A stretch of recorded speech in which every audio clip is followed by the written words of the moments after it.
নমস্কার বন্ধুরা, আমি সোমনাথ আর আপনারা দেখছেন সোমস ভার্সেটাইল গার্ডেন। বন্ধুরা, আমার সরষে চাষের যে প্রথম ভাগ আপনারা দেখেছেন যে কিভাবে আমি জমি কর্ষণ করে তাতে জো আনার পর কিভাবে সরষে চাষ করেছি। কিন্তু বন্ধুরা, আমাদের এই এলাকা বা বিভিন্ন এলাকাতেও আরেকটা সরষে চাষ কিন্তু খুবই জনপ্রিয় হচ্ছে, বিশেষ করে বাংলাদেশে হচ্ছে। সেটা হচ্ছে কি, যদি আপনার জমিতে এমন ভাব থাকে ধান কাটার সময় যে আপনার জমিতে জো রয়েছে, মানে জমিতে ভেজা ভেজা ভাব রয়েছে কিন্তু কাদা নয়, এই সমস্ত জমিতে কিন্তু আপনারা খুব সহজেই এবং সুন্দরভাবে সরষে চাষ করতে পারেন। এবং এই সরষে চাষটা কিন্তু খুবই সহজ, আপনারা এতে লাভবানও হবেন। আমি বিগত 2-3 বছর ধরে এই চাষটা করে আসছি এবং প্রতি বছরে কিন্তু আমার জমিতে হাল ট্রাক্টর দিয়ে এসব ঝামেলা করার পরেও কিন্তু যে লাভ হয় তার তুলনায় কিন্তু এই জমিতে বেশি লাভ হয়। আমি এখানে প্রায় 1.5 বিঘা থেকে 2 বিঘা জমিতে এইভাবে সরষে চাষ করি।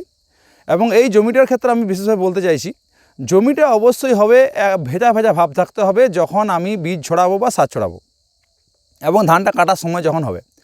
কিন্তু যদি সেরকম জমি না হয়, সেক্ষেত্রে এই ধরনের চাষ করে কোনো কিন্তু লাভবান হতে পারবেন না।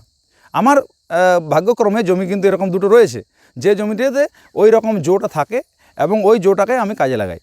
তো আমি এইভাবে কিভাবে চাষটা করেছি বন্ধুরা, আপনারা পুরো দেখুন, তাহলে অবশ্যই বুঝতে পারবেন যে এইটা আমি কিভাবে করেছিলাম চাষটা। তাই নতুন বন্ধু যারা আছেন তারা অবশ্যই আমার এই চ্যানেলটি সাবস্ক্রাইব করবেন, লাইক করবেন এবং শেয়ার করবেন, যাতে আরও বন্ধুরা এই ধরনের তথ্য কিন্তু পেতে পারে। তো শুরু করি।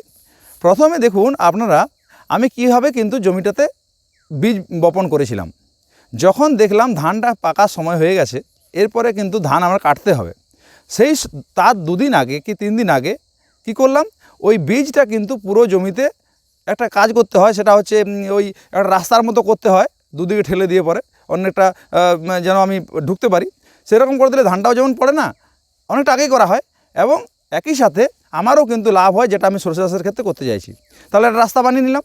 এরপর সেই রাস্তা বরাবর কিন্তু বীজ ছিটিয়ে ছিটিয়ে আপনি ছড়াতে পারেন। বীজ নির্বাচনের ক্ষেত্রে বলবো, আপনারা যে এলাকায় যেটা জনপ্রিয়, মালি হোক বা বন্ডের কোম্পানি হোক বা হাইব্রিড হোক, যে কোনো কিন্তু আপনারা চাষ করতে পারেন, কোনো অসুবিধা নেই। কিন্তু এক্ষেত্রে সিড রেট কিন্তু আপনাকে বাড়াতে হবে। আমরা যে ক্ষেত্রে হাল কর্ষণ করে থাকি, যেই চাষ দেওয়া সিস্টেমে, সেখানে আমরা 600 থেকে 800 বিভিন্ন জমির এই হিসাবে আমরা দিই এই এলাকাতে। কিন্তু এখানে 1.5 থেকে 2 কিলো কিন্তু আপনাকে বীজ ছড়াতে হবে। 1.5 কিলো দিতে পারলে খুবই ভালো, তাতেও মনে হবে শর্ট হবে, কারণ ছড়ানোর ক্ষেত্রে অসুবিধা রয়েছে। সেই জন্য 1.5 থেকে 1.5 কিলো দিলেই মোটামুটি সাফিসিয়েন্ট হয়ে যায়। তো সেগুলো আমরা কি করলাম, সেই নালা বরাবর হেঁটে হেঁটে এইভাবে আমরা ছড়িয়ে দিলাম। তাহলে এইভাবে বীজ কিন্তু ছড়িয়ে দিলাম। আর কি করতে হবে, আর হচ্ছে সার কিন্তু এক্ষেত্রে দ্বিতীয়বার তৃতীয়বার দেওয়ার সেরকমভাবে কোনো অপশান নেই, যেহেতু ভিজা ভেজা ভাব আছে। সেই কারণে আমি এক্ষেত্রে প্রতিবারে নির্বাচন করে থাকি। 1 নম্বর হচ্ছে যে ডিএপিটা গুলে যায় সহজে, কালো যে ডিএপিটা আছে বিভিন্ন কোম্পানির, ঠিক আছে, সেই কালো ডিএপিটা আমি বিঘা প্রতি 20 কেজি নিয়েছিলাম এবং ইউরিয়া ব্যবহার করেছিলাম 10 কিলো এবং পটাশ 5 থেকে 7.5 কিলো আপনারা কিন্তু ইউজ করতে পারেন। সেগুলো ভালো করে মেখে একবারে সুন্দরভাবে পুরো জমিতে কিন্তু ছড়িয়ে দেবেন। ছড়িয়ে দেওয়া হয়ে গেল। এরপর যেহেতু ধানটা রয়েছে এবং আর্দ্রতাও বজায় রয়েছে, সেই কারণে কি হবে, আপনার কিন্তু লক্ষ্য করবেন যে সেই সমস্ত সারগুলো কিন্তু গুলে যাবে। সেই সমস্ত সারগুলো গুলে গেলে কী সুবিধা হবে, পরবর্তী ক্ষেত্রে গাছ কিন্তু সেগুলো নিতে পারবে। কিন্তু আপনি যদি ধান কাটার পরেও করেন, এইটা করা যায়, কিন্তু সেক্ষেত্রে কিন্তু বীজের সিডের যে জার্মিনেশন রেট সেটাও কমবে এবং সারটাও কিন্তু ঠিকঠাক গুলতে চাইবে না। তো যাই হোক, 3 দিন পর ধান কাটা হয়ে গেল। ধান কেটে পর ওরা তো ফেলে রাখবে, যেগুলো ফেলে রাখলো, শুকাতে দিল। মোটামুটি 5 থেকে 6 দিন পরে আপনাকে কিন্তু সেইগুলো আঁটি করে পরে কিন্তু বিড়া বানিয়ে সেগুলো কিন্তু জমির আলে তুলে নিতে হবে। নতুবা যেখানে কিন্তু ওই ইয়েগুলো পড়ে থাকবে, সেগুলো কিন্তু অনেক ক্ষেত্রে বৃদ্ধিতে কিন্তু সহায়ক হবে না। তাই আপনারা এটা অবশ্যই করবেন, মোটামুটি 10 দিনের মধ্যেই যেন পুরো জমি সেটা যেন পুরো ফাঁকা হয়ে যায়, একবারে নিট অ্যান্ড ক্লিয়ার হয়ে যায়। এরপরে যেটা করা যেতে পারে, ধানের যে গোড়া এবং ধানের যে সমস্ত রোগ সেগুলো কিন্তু ক্ষেতের মধ্যে রয়েছে। এর জন্য ঠিক করে এই জন্য আপনাদের কি করতে হবে, সেটা হলো যে খুবই গুরুত্বপূর্ণ দুটো ওষুধ আপনাদেরকে কিন্তু প্রয়োগ করতেই হবে। ফার্স্ট স্টেজে গাছের যখন এইরকম, আমার দেখুন, আপনারা ক্ষেত দেখলে বুঝতে পারবেন, এইরকম বড় বড় সাইজ হবে, সেই সময় দুটো ওষুধ, 1 নম্বর হচ্ছে আপনার রিডোমিল গোল্ড এবং প্রফেক্ট সুপার, এবং তার সাথে একটা স্টিকার।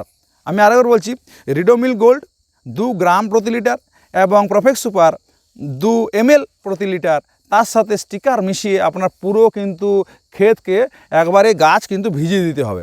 এবং স্প্রেটা অবশ্যই করবেন শিশির মরা যে পর যে সকাল সেখানে কিংবা বিকেলবেলাতে যখন শিশির আসবে তার কিছুটা আগে 2 রাইডের পর। এটা করে দিলে পরে কি হবে, আপনার কিন্তু সুরক্ষিত হয়ে গেল পুরো ক্ষেত বা পুরো আবার সরষা ক্ষেত। সেক্ষেত্রে আর কিন্তু কোনো কিছু এটার অসুবিধা হবে না। এরপর আপনাকে মোটামুটি যেটা আমরা অন্যান্য চাষের ক্ষেত্রে করে থাকি 20 থেকে 21 দিন পর আপনাকে যেটা করতে হবে সেটা হচ্ছে ইউরিয়া এবং তার সাথে জিঙ্ক সালফেট বা জিঙ্ক আপনাকে ছড়িয়ে দিতে হবে। এছাড়াও যদি কোনো রোগ থেকে থাকে সেক্ষেত্রে কোনো ফাঙ্গিসাইড একটা লাগতে পারে। যদি হলুদ হলুদ ভাবটা আসে, অনেক ক্ষেত্রে জমি অনেকটা ভিজে থাকে, সেক্ষেত্রে অনেক সময় পাতা হলুদ হওয়ার সমস্যা থাকে, যাতে না আসে তার জন্য আপনার প্রিকশন হিসাবে আগেই সালফারযুক্ত যে সমস্ত ফাঙ্গিসাইড রয়েছে বা প্লেন 80% WDG সালফার যেগুলো রয়েছে সেগুলো কিন্তু আপনারা স্প্রে করে দিতে পারেন। তো পরবর্তী ক্ষেত্রে দেখুন কি সুন্দর কিন্তু সরষার জার্মিনেশন হয়েছে, আপনারা দেখলেই বুঝতে পারবেন। খুব সুন্দর পুরো ক্ষেত দেখুন। তাহলে বন্ধুরা আপনারা এইভাবে চাষটা করুন যাদের এই সমস্ত জমি রয়েছে, এবং আপনারা অবশ্যই লাভবান হবেন। আমি বিগত কয়েক বছর ধরেই করছি এই চাষটা। হ্যাঁ, তাহলে আপনারাও করুন এবং যেভাবে বললাম ওইভাবে সার ব্যবস্থাপনা রাখুন এবং দেখবেন অবশ্যই আপনারা লাভবান হবেন।